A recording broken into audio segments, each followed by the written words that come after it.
جی میں اس وقت سلیٹ میں موجود ہوں. پاکستان کے سابق کپتان اور سابق پی سی بی چیئرمین رمیز حسن راجہ صاحب میرے ساتھ موجود ہیں, اور رمیز صاحب نے یہ دونوں ٹیسٹ میچز دیکھے ہیں اور پاکستان کی کرکٹ کی ٹیسٹ کرکٹ کی ہسٹری کو بہت پرائم اور بڑے لیول پہ بھی دیکھا ہوا ہے.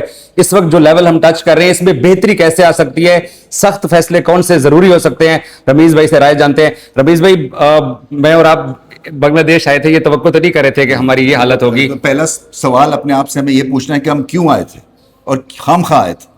رمیز بھائی, یہ خان محمد صاحب, فضل محمود صاحب کی, حفیظ کاردار صاحب کی کرکٹ, عمران خان کی, رمیز راجہ, انضمام, سعید انور, بڑے نام ہیں ہمارے, ہم کہاں چلے گئے ہیں؟ نہیں, افسوس ہوتا ہے اس لیے کہ جب تک کہ آپ کا قبلہ درست نہیں ہوگا ٹیسٹ کرکٹ میں تب تک بات نہیں بنے گی. آئی تھنک ہو کیا رہا ہے کہ یہ شان مسعود کی کپتانی میں مور اور لیس یہی بولنگ اٹیک, ماسوا ایک آدھی چینج ہوتی ہے, سو اس سے کیا ہے کہ کوئی فرق نہیں پڑ رہا ہے. بیٹنگ بھی وہی رہتی ہے, بولنگ بھی وہی رہتی ہے, اور پھر ہم ہار بھی رہے ہیں.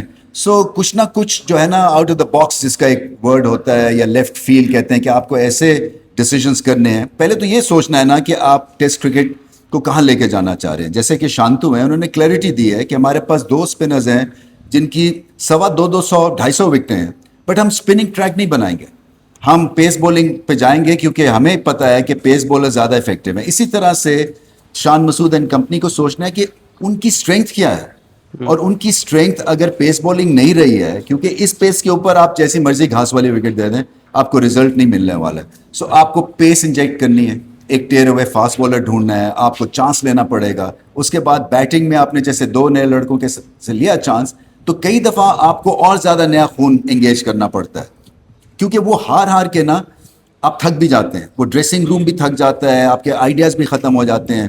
میرا اپنا حساب یہ ہے, کیونکہ میں نے کپتانوں کے ساتھ ڈریسنگ روم شیئر کیا ہے جو کہ تگڑے کپتان تھے. ایک جو لائف سائیکل ہوتی ہے نا, جس کو ہم شیلف لائف کہتے ہیں کپتان کی, وہ 2.5 سے 3 سال ہوتی ہے. اس میں کیا ہوتا ہے کہ 3 سال میں آپ کے پلیئرز جو آپ نے چنے ہوتے ہیں ایز میچ ونرز, ان کی فارم رہتی ہے, آپ کی جو ڈیسیجن میکنگ ہے اور آپ جو بات کرتے ہیں اس میں نیاپن دکھتا ہے. اس کے بعد ساری چیزیں سٹیل ہو جاتی ہیں, کئیوں کو انجری ہو جاتی ہے, کئی کو فارم 3 سال میں چلی جاتی ہے, کئی جو ہیں وہ آپ کے میچ ونرز سے تھوڑے سے نیچے آ جاتے ہیں, اور آپ کی بھی جو بات ہوتی ہے نا ڈریسنگ روم میں, یا جو آپ کے ٹیکٹکس ہیں, وہ بھی کوئی نیاپن نہیں دکھاتے ہیں. اس سے بھی جو پلیئرز ہیں نا وہ کئی دفعہ کہتے ہیں او اچھا پھر سے وہی. پریس کانفرنس میں شان سے ریزائن کی بات ہوئی ہے تو انہوں نے کہا, نہ تو انہوں نے اپنے آپ کو سلیکشن کمیٹی کے سامنے سرنڈر کیا, مجھے لگتا ہے کہ شاید کہیں نہ کہیں وہ لارڈز ٹیسٹ میں بالکنی میں بیٹھ کے کپتانی کرنے کے خواہش مند ہیں.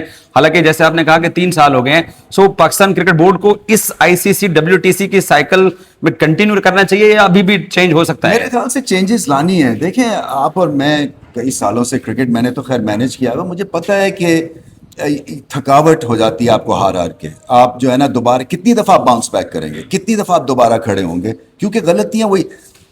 جو پرابلم ہو رہی ہے شان مسعود کے ساتھ وہ یہ ہو رہی ہے کہ جو وہ پک کرتے ہیں نا پلئنگ 11, اس میں کوئی مجھے دکھتی نہیں ہے راہ کہ یہ کیسے جیتیں گے. لیکن اب میں اگر کپتان ہوں, میں دیکھوں گا میرا میچ ونر کون ہوگا, شانتو کو کون آؤٹ کرے گا, یا ناہید رانا کے خلاف کون اچھی بیٹنگ کرے گا. اب جب جیسے رضوان کی فار ایگزامپل بیٹنگ تھی نا, وہ ٹیل اینڈرز کے ساتھ کھیل رہے تھے, تو ایسے لگا جیسے کہ ان کا انڈیویجول پلان ہے, یہ ٹیم کا پلان نہیں ہے کہ انہوں نے ٹیل اینڈرز کو پروٹیکٹ کرنا ہے.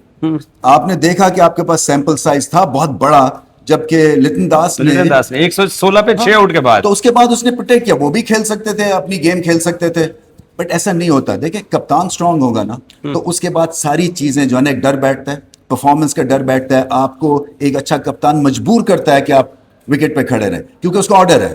سو ابھی کیا ہے کہ مجھے ایسا لگتا ہے کہ بہت جگہ دراڑیں پڑ چکی ہوئی ہیں. ہم اس طرح کا جو لو ہے نا, مجھے ایسے لگتا ہے کہ ہم اور برداشت نہیں کر سکتے. آخری سوال, شان کے علاوہ جو اور سینئر پلیئرز ہیں, پچھلے ICC کے 6 ٹرافیاں میں بھی ہم نہیں جیت پائے ہیں, 4 ایشیا کا بھی ہمارے ہاتھ سے نکل گئے ہیں.